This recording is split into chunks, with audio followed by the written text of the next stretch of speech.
তো আগের পার্টি তোমরা দেখেছিলে দক্ষিণেশ্বর থেকে আমরা বাড়ি রিটার্ন চলে এসেছিলাম। তারপর এসে ফার্স্টে চিলি চিকেনের জন্য চিকেনটা অর্ডার করেছিলাম, আর এখানে সুইটি তো প্রচণ্ড পরিমাণে ক্লান্ত হয়ে গেছিলো বলে বসে পড়েছিল। তারপরে এই যে একে দেখো, গার্লফ্রেন্ডের জন্মদিন বলে সব কিছু নিজের হাতেই করবে। তারপরে বাজারটা আমরা সেরে নিলাম, তারপর বাড়ি এসে সবকিছু আনাজ কেটে কুটে দিলাম ওকে। তারপর ও চিলি চিকেনের জন্য পকোড়াটা রেডি করছিল, তারপর রাইস আর চিকেনটা রেডি করলো দুজনে মিলে। তারপর ফাইনালি আমাকে সার্ভ করে দিয়েছিল, অ্যান্ড মেয়েগুলো সবাই আমরা খেতে বসে পড়েছিলাম। তারপর একটু নাচানাচি হলো, তারপর ছেলেগুলো রাত হচ্ছিল বলে খেতে বসে পড়লো। তারপর আমি কেকটা কাটলাম, আর একটা কেক দিয়েছিল সুইটি আর বিশালদার, একটা কেক এনেছিল প্রণয়। তোমাদেরকে অনেক অনেক থ্যাংক ইউ। তারপর কেক কাটা হয়ে যেতে চলেছিলাম সবাই মিলে বাড়িতে।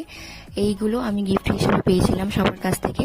সো ফাইনালি বার্থডে শেষ। ভিডিওর মধ্যে কিছু ভালো লেগে থাকলে like, comment, share and subscribe করে দিও। Thank you so much all of you.